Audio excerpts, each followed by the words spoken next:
Okay.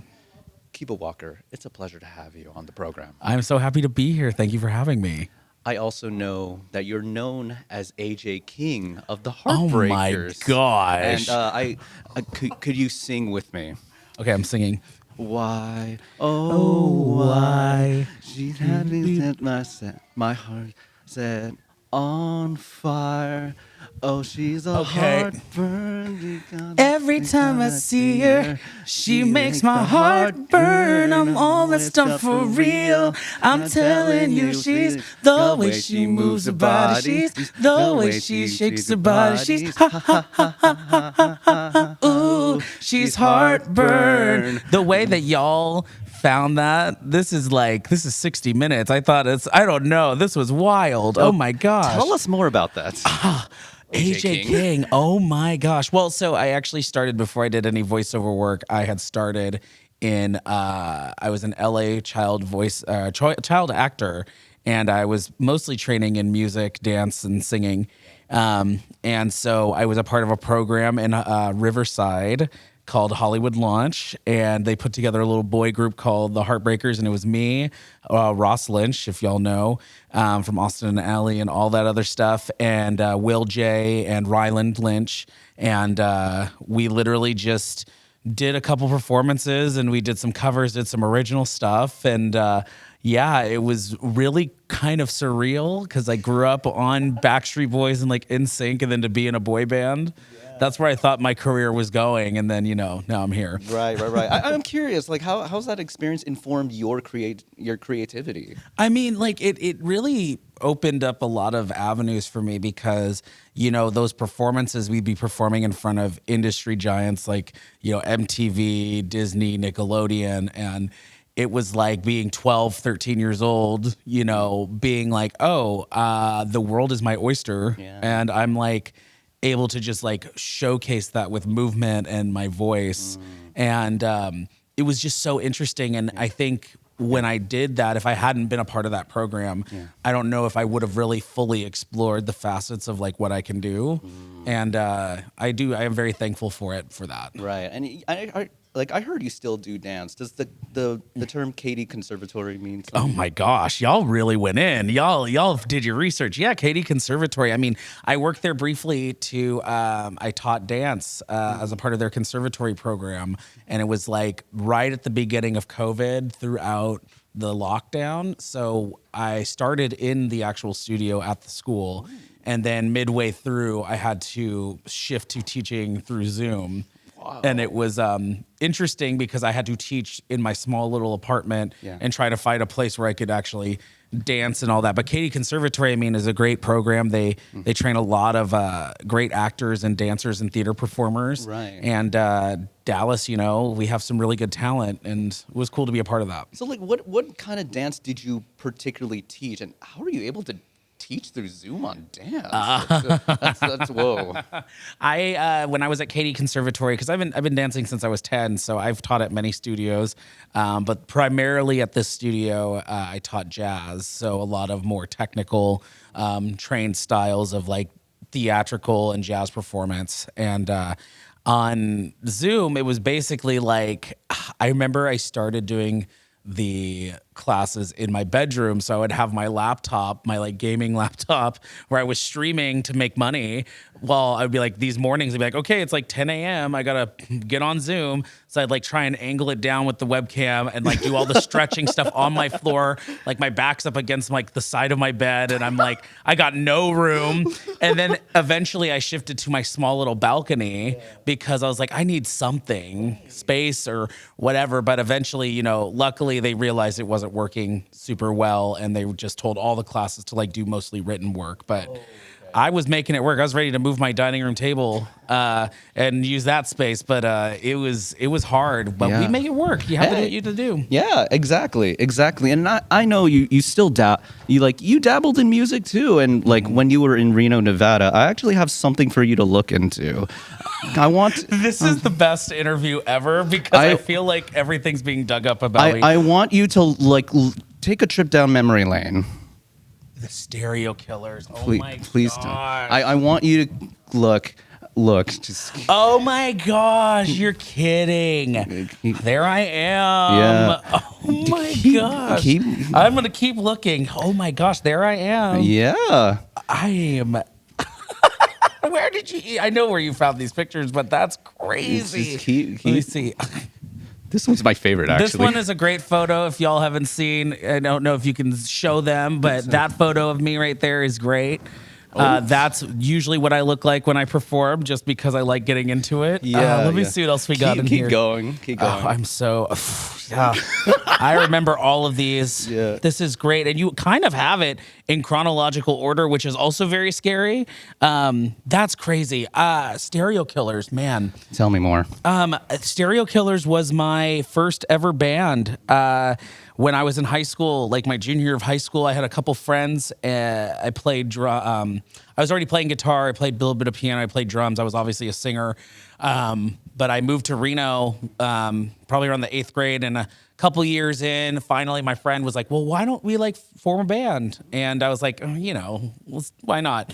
And we got some people together. We did a talent show, and then we realized like, oh wait, like we kind of sound good. And at first we were just doing covers, but our first talent show, actually we did an original song called Rockstar, which I wrote. And then we like started playing at a lot of local like pizza places and like karaoke joints and places where they would let teenagers in without an ID. And some people started hearing us and be like, y'all are just a bunch of kids, but you sound like you've been playing together for years. And so we were a punkabilly band, so it was punk rock and rockabilly. And so our bassist Colin Kirkhouse, he used to use a stand-up bass, and he would stand on it and play it. You got a stand-up bass? Uh-huh. Whoa. Well, you got to remember too, like our drummer was in marching band. And so our drummer was in marching band, our bassist was in orchestra, our guitar player was just like the usual like guitar player. He was cool with all the girls, and then I was in choir. So we kind of had this like hodgepodge group of kids who were in every single performing arts. And we started playing stuff, and we were the only band in Reno that was allowed to perform at 21 and up venues. And we toured all over Reno. We did a library tour where we played music in libraries. Whoa. And we opened for some crazy bands in some big venues where people who were in their 30s, 40s would die to get into. And I think we were together for like 2 or 3 years before we stopped doing stuff. But it was a fun part of my life. We recorded a demo. It was, gosh, wow. I remember like seeing like, this was a part of like a t-shirt contest who wanted Yes. Yeah. Oh my gosh. You really did your research. I like you. Because I forgot about this, and while I was looking at this, I was like, oh my gosh, why do I know this? And it's the t-shirt contest. We were looking for a new logo to have for merch. Yeah. And that was the one I remember we were like really in love with. That's so cool. Can we expect an EP? I know you guys have teased about whether or not you guys are going to, show up an EP. I mean, look, we recorded one and years ago, over a decade ago now, but I have the raw files. I do have them. And so I've been thinking about releasing them because I do love the music that we wrote, and some of my favorite songs are the ones we recorded. Yeah. So hopefully soon you'll see some Stereo Killers, some like behind the scenes. That'd be cool. I'll bring Stereo Killers back in a new light. Yes, punkabilly. Yes, punkabilly. Heck we need it. it. And I know you also did music too. Album XO. Oh my gosh, my first ever solo album. That's crazy. I remember I was just after we kind of stopped doing stuff with Stereo Killers. I started getting into more of the kind of liberating myself from kind of this idea of like caring about what people thought about me, and I decided to release some music that was just dance and fun and kind of just nonsense. And I produced it all because this was around the time I was really taking my voiceover stuff seriously as well. So I had a studio finally to record stuff, and I was dabbling, and I was like, I want to just produce my own album. And I started working on stuff and playing with samples and melodies. And now I was re-listening to it actually the other day. Ooh. And I was like, gosh, I haven't heard this in so long. But there's a lot of really great instrumentals there that I'm like, I might want to repurpose for something else. But it was fun. Yeah. It was a good time. Yeah. And so I just want to say, like, I look forward to if you ever do anything music related, because I did see your cover of "I Will Always Love You." Oh, thank you. Your voice is just amazing. Thank you so much. That means a lot. I am working on new music as we speak for 2025. Oh, wonderful. So I'm very excited to release stuff. What kind of music are we expecting? I'm going kind of back into my like band roots, and I'm gonna be kind of mixing like a modern twist on like Queen and David Bowie. Ooh, okay. And some of my music inspirations, and I'm working with some really cool producers, and so hopefully you'll enjoy what I have to bring. Wonderful. And I do want to ask you. Yeah. I know the common question is, what is your voiceover origin story? Yeah. I heard you did a little bit of auditioning in Funimation. Yeah, I work primarily with Funimation. Yeah, and someone, if I got the story right, you did some vocal lines, and they said, "I think you're ready." Yeah, right? basically. Yeah, tell me more about that story. Jeez, I mean, I've been doing voiceover work since 2012, and around 2017, 2016, around that time. Actually, I think it was it was probably the summer or so, or the fall of 2016. I had gone to a convention in Denver, and I was there with Chris Rager, voice of Hercule, Mr. Satan, and we were just hanging out and we were having a good time, and we were both guests there, and I had only done indie games, and of course he's in Dragon Ball, so I'm like, I'm just here. I'm just enjoying the show. And at the end of the convention, he was just talking with me. He's like, "So do you have a demo reel?" And I was like, "Yeah, I mean, yeah, you want to hear it?" And I sent it to him, and he like told me, he's like, the future of anime is kind of going in this direction of like the shonen protagonist, these younger sounding. Because, back in the original dubbing days, everybody was like gruff and like loud, and it was, Kakarot. So now they're, as we've seen with like My Hero and stuff like that, he was kind of just like, I really think you have a really good sound and you're a great actor. So I think you should really consider moving to Texas. And me, I'm like, never gonna live in Texas. That was not anywhere on my bingo card list of life. Right. Yeah. But and I was in Reno, and I kind of was at a moment where I was like, I kind of done everything I could do in Reno. And with my voiceover career kind of like staying kind of in this indie space, I was like, I need to move somewhere that's going to actually appreciate me, use me, whatever. So I decided between LA and Texas, and I had moved to Arizona with my family for a bit to try to save money and just kind of think about where I was going to go. And I took a private lesson with Sonny Strait, who's the voice of Krillin. And I was just kind of starting. We were like 5 minutes in, and he kind of just like, "So what do you want from me?" And I was like, "What do you mean?" And he's like, "Well, you're a really good actor. You have a great voice. You're technically trained. What exactly are you trying to get out of this class?" I said, "I need to know where I need to go." And he said, "You're ready, and you need to move to Texas." And I think it was kind of at that point where I was really close, and I was like, "Man, maybe I should." And it wasn't until I had done a con in Dallas for the first time. I was invited out, and I had met Chuck Huber. And Chuck, I've done classes with. He had taught me dialect and accent work. And he was like, "Hey, I'm working at Funimation today. Do you want to like Uber over, and I'll just show you the place and you can see what I do?" And I was like, "Sure."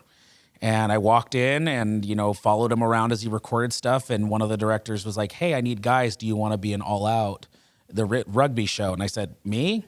And he's like, "Yeah." And so he put me in the show.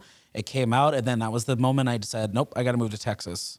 And ever since then, I've worked on countless things that I'm very honored to be a part of. Yeah. And I do want to, the reason why I preface this with the boy bands, the music, and just the dance and how you got into voice acting. Yeah. I personally, for me, I wanted to interview you because I watched Phantom of the Idol. Oh my gosh. I love that show so much. So you've seen it. Of course I have. Yuya Niyodo. Yes. I want to know, how did you get that role, and what was it like in the booth? I mean, that's to this day, like it was in a very emotional moment for me because I have been working towards everything to be kind of recognized as valid in this industry. As a Black queer creative, it's very hard to kind of not be pigeonholed into one thing or the other. So I had worked with Sentai Filmworks on Haikyuu. I had done Saint Seiya. And, I was in Dallas still, and I am. And so, we drive to Houston, it's 4 hours. And I had just worked on a show called Reincarnated as a Sword. And they were in the process of doing the DVD release, so they needed a pickup. And they had emailed me, and they were like, or called me, they're like, hey, we need you to come do one line. I was like, you want me to drive 4 hours, 8 hours round trip for one line? And I was like, can I just do it from home? And they're like, no, like, we really would like you to come in. But we'll we'll try and schedule other things. And so they had me do Oshinoko as well. And so I drove down, and when I got there, they're like, oh, we also have an audition for you for this show. It's called Phantom of the Idol. And I walked in, and Yuya's on the screen, and the director, Kyle Jones, is amazing. He's hilarious, one of my favorite people. He described the show to me, and I kind of knew what the show was. So I was like, oh, it's an idol show. I kind of get to show off a little bit of musicality, which is fun. And so in the audition, the scene we had to do for the audition was where Niyodo first gets possessed by Asahi. Oh, and so I started out with the inner voice of being like, the whole like, whoa, what happened? And then jump into the, oh my gosh, like this is my physical body. And the lines that she has where she starts singing in his body, in the Japanese, they're singing. And in the audition, they were like, oh, just speak them. But I didn't register that. So I heard her sing it the first time, and then I mimicked the exact cadence and like melody from just one listen when I went in and recorded my audition. So I went over into the once I fall deeply in love tonight, no one can ever stop me. And he was like, oh, you were supposed to speak that, but that was funny. And I was like, oh my gosh, do you need me to do it again? He's like, just do it once with spoken, but like, let's listen to both. And he played it back, and he was just laughing. And I was like, I had a fun audition. We'll see what happens. And I went home, and then I flew out of town for a friend's wedding, and I got an email from Sentai, and they're like, hey, we'd like to, offer you Yuya Niyodo and Phantom the Idol. And I had already forgotten what his name was because I was like already I already forgot about it. Right, I was like, I auditioned, whatever happened. So I was like, Yuya. And I was like, why is that? And I looked it up, and I remember I fell on the hotel floor, and I just started crying because it was my first lead in an official mainstream capacity. And I called my partner, and I was just like, I'm the lead in Phantom of the Idol. So it was just incredible. And recording that in studio was so funny because it would be 4-hour days where we'd just do all of regular Niyodo. So the deep, whatever. Do I really need to be an idol? Yoshino, do it for me. And then I would go back and then do all of the Asahi Niyodo. So it was just really fun to kind of jump between. And that was when a lot of my peers started realizing that I had range and that I could carry a show by myself. So I will always be grateful for Yuya. Yeah, and were you about to say something? I'm sorry. No, go ahead, please. Can I just say this? Like I said before, your performance is the reason why I wanted to interview you. Oh my gosh. And I want to piggyback off that. A third of the reason why I love this show is because of your performance. Oh my gosh. My God. I'm telling you, I have not seen a performance that balances the indifference of performance to just feeling the heartburn. Oh my gosh. The heartburn. Yeah, the heartburn of what it means to truly impact people. And it is your performance speaks to the very nuance of what this show is going for, the very thesis. Yeah. And you delivered it in spades. Thank you so much. I mean, I really relate to it, I think that was why it was so special to me, because there is a part of me in daily life where I feel like regular Niyodo, where I'm like, I just want to get through it and I don't want to deal with it. And it's not because I don't love it, even though his motives are very much like, I just don't want to do it. I want the money and go. But he does have a side of him that is kind of starts falling in love with it. And he starts realizing this is something that he could be really good at. And then on the other hand, you have Asahi, who Shanae was an amazing part of that. and playing off of her energy and kind of replicating that was part of like the helpfulness of like loving the arts. And even though she couldn't continue her story, she was able to do it through Niyudo. And like for me, I really wanted to channel that authentic like excitement and love and feeling of like, I don't want to leave this world without leaving a mark. And that's something I in real life, you know, want to be able to accomplish. So I really appreciate that. Yeah, and it feels like sort of like, maybe this is just me. It feels kind of like a meta performance of just like, I feel like I'm speaking to myself when I'm just tired. Yeah, it's literally what it is. And it kind of put in perspective, a lot of it was, you know, I'm very fortunate to be able to do these, you know, conventions and get to meet people and talk to people about things they love and the things they love about my performance. Meanwhile, on the inside, I'm like, am I even worth all this? And I think Phantom is such a great show to like replicate that. And Niyudo definitely has his moments of vulnerability that I really love. Yeah, it's so surprising like how the show like doesn't make him do like a full 180. I mean, he does whenever he gets possessed, but you see him like gradually come to the realization of just his impact, even though he has like what, 3 fans. Yeah, he's like, I got 3 fans that love me to death, and that's fine with me. Yeah, exactly, exactly. And it's knowing, it's like what I find beautiful about the show is like, it's his slow realization of just his own presence brings a kind of spark in people that they see. Yeah, and like honestly, you really delivered that. Like it really is casting a beautiful like. An unfortunately not told story, but like done in such a beautifully nuanced way. Oh, thank you. I just want to gush. Oh, and that means a lot to me because, like I said, I get caught up a lot of the time feeling like I'm not in the same realm as like Dragon Ball and all this other stuff that I've, you know, have not had the pleasure of being a part of yet.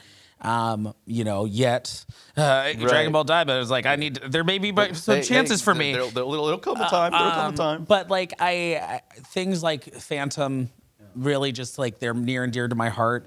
And if there are people who did watch it and read it and whatever, and they do love it, then I'm doing my job. And I'm just really glad that you enjoyed that. That makes me happy. Yeah. And I do want to get more into like the performance aspect and relating it to your drag identity, Salem Moon. Yes. So knowing that, like, tell us more about like how that character came to be. I mean, funny enough, like thinking about it now, like playing Niyudo as well was kind of really a lot easier now that I had Salem in my life, because Salem is like the equivalent of like, if I'm Niyudo, Salem is Asahi possessing Niyudo. That's what I was thinking. And it's very that.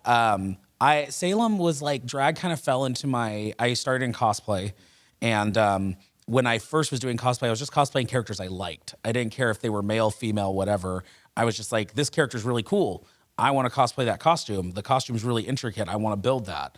And so I would do a lot of stuff in Reno conventions, and I would build elaborate ball gowns or like big suits and, you know, buy all these wigs and try to work on it. And when I got into college, I had done a show called American Idiot. And I kind of found myself dabbling in like this gender bending kind of persona for this character. And a friend of mine was like, you know, have you ever thought about doing drag? Like, you have the theater makeup skills, you have the costuming, like, why don't you see what it's about? And I never really understood what it was. And so I had done like a couple of things, like research. I'd watched RuPaul's Drag Race and did some video research. And finally I was like, oh, this is like creating a character for a play. Like, I'm doing a character study basically and building something from the ground up. So Salem came to be actually more so when I moved to Texas. I had done an open talent night just to make some extra money. And my friend was like, you should just do the open stage drag night. Like, do you have any costumes and stuff? I was like, I have stuff I can put together, but I don't have any like elaborate things. And I went and I got tipped like, I think $11. And I was like, I can eat tonight without worrying about like breaking the bank account because now I have this extra income. And I just started doing charity work. And during, I think the first 2 years of me doing Salem stuff, like I didn't really go anywhere. And it wasn't until COVID where I decided, instead of sitting around and just kind of waiting, I started doing Twitch shows. I made my own show called The Coven, and I started giving out of work performers a place to get money during a hard time. So I would produce every single Saturday and Sunday. I would get in front of the camera and live stream, and then I'd produce like music video performances and make new costumes. And I was just in my apartment doing this for a whole year. So when we came out of lockdown, everybody was like, oh, like you've overnight just like changed your whole entire aesthetic. And so I started working, and now to this day, 2025, I've won awards, Best Drag Performer in Dallas, Texas. My show's been nominated for Best Drag Show. I've won awards. I've hosted all the Prides multiple times. I work 5 to 7 shows a week, and it actually gives me insurance. Like, I work a job where I get paid benefits, and it's drag. So Salem has become a way for Kiba to relax a little bit more, whereas Salem's like, Salem is Asahi. Right. And then, Kiba's Niyudo. So it's like, it's really cool to see that blend. I'm curious, since you do perform in drag, like how much how do I word this? Like, how much do you understand about, like, how much of, like, performing as Salem Moon informed your understanding of femininity, and especially femininity in performance? Oh, yeah. Yeah. I mean, like, the thing is like, Salem is a love letter to my mother. The things that I saw growing up with her and how she handled herself, and things I thought she was beautiful and how, like, she looked in my eyes. I was like, that's what I want to portray in my drag. And then also watching strong female actresses and performers and musicians that I really loved. I was like, what about them still exudes femininity without being just the stereotypical, people are like, oh, you're just over feminizing something. And it's helped me understand not only that the feminine side of myself is not a bad thing, but also has shown me that the feminine side of a lot of things is honestly sometimes more powerful than, just kind of presenting more masculine in my things. And it's made me more confident. It's allowed me to understand where people are coming from in respects to, like, body image and doing all that. So trying to balance all that while also creating a character who is seemingly indestructible in her head.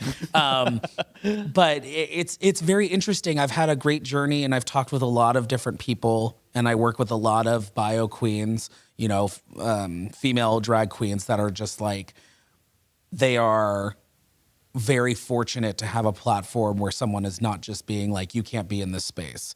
And I see that firsthand. So I said, I'm not going to be one of those people. I'm not going to shut everyone out just because people think drag is one thing. I'm like, if you want to do drag, people doing cosplay is drag. People walking out of their house to go to work in their uniform, that is a form of drag. Everything that you do to present your authentic self or your confidence is drag. And I think being Salem has helped me own that. That's awesome. Like, I'm glad to hear just like how much of that like really like adds into not only just your creative repertoire, but it also adds into just your own personal expression. Yeah. That's awesome. Thank you. Yeah. And I do want to ask you like a couple fun questions. Okay. I like fun questions. This has been great. I love it. Okay. So I know you've done music. Do you still listen to a lot of music? Oh, yeah. Okay. I'm curious. Oh, yeah. What have you been listening to thus far? Oh my gosh. Chapel Rowan. I mean, I opened for Chapel Rowan this past February. Wait, what? Yeah, I was. What? I got to open for her in Oklahoma City, and I hosted her pre-show, which was all drag performers. Yeah. And 1,600 people got to meet her. Whoa. And she debuted "Good Luck, Babe" at that show. No freaking And way. that was cool, and that blows my mind. Yeah. So Chapel, I've been listening to a lot more. David Bowie and Queen again. Like, I love, those are two of my favorite artists, so I will always go back and listen to. Sabrina Carpenter, I think, is a brilliant songwriter. Yeah. I love Ed Sheeran. Ed Sheeran, he hasn't released new music in a hot minute, so I'm waiting. It's been a while. It's been a hot minute, yeah. I'm like, I need more, because I'm repeating the entire discography. Totally. Gosh, let me see. Actually, Just pull out the phone. I have my Apple Music right now. What have I been listening to? That's Let's all see. good. Yeah, exactly. There we go. He is the musician. I am. That's what it's all about. I'm a big horror fan. Oh, okay. So I have been obsessed with music from Smile 2, Sky Riley, and her imaginary music, which is really good music. So I've been playing that on like repeat. Interesting. So there's a lot of stuff I've been listening to. Yeah, Sky Riley, right? Yeah, Sky Riley. Okay, yeah, for sure. So good stuff. Yeah, definitely check them out. Check them out. Yeah. Naomi Scott did an amazing job in that movie. If you haven't seen Smile 2, I don't work for Paramount or whatever, but you should watch it. We're just sharing good stuff. Yeah, with just good people. go watch it. It's incredible, and the music is really good. Right. And with regards to anime, Yes. what's an anime that you love that not a lot of people know? That not a lot of people know. One of my favorite shows that I feel like nobody knows, and I'm in it, but I really love it, is called The Heike Story. I love it. It's so good. Yeah. And I think a lot of people just never really paid attention to it when it was getting dubbed. Yeah. But it's a historical, beautiful piece about the Heike clan in Japan. And it's done through like music and like a watercolor-esque art style. And the performances are great. Actually, Xanthi, who is here this weekend at Anime Los Angeles, is the lead in that. And I play one of her, I guess, kind of like surrogate brothers, I guess, in that case.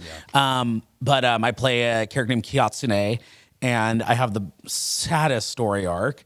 And if you all haven't seen it, Mike McFarlane directed the dub. He did such a great job. That was one of the shows we did during quarantine.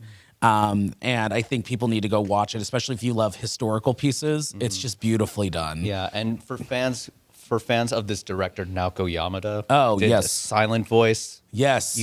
So if you like silent voice, you will love Heike's Story. Yeah, and also Reika Yoshida, she's been a frequent collaborator with Naoko Yamada. Please check it out. Yeah, it's so good, and like you can watch it sub, dub, whatever. It's just a beautiful story. And I think people need to watch it. It is.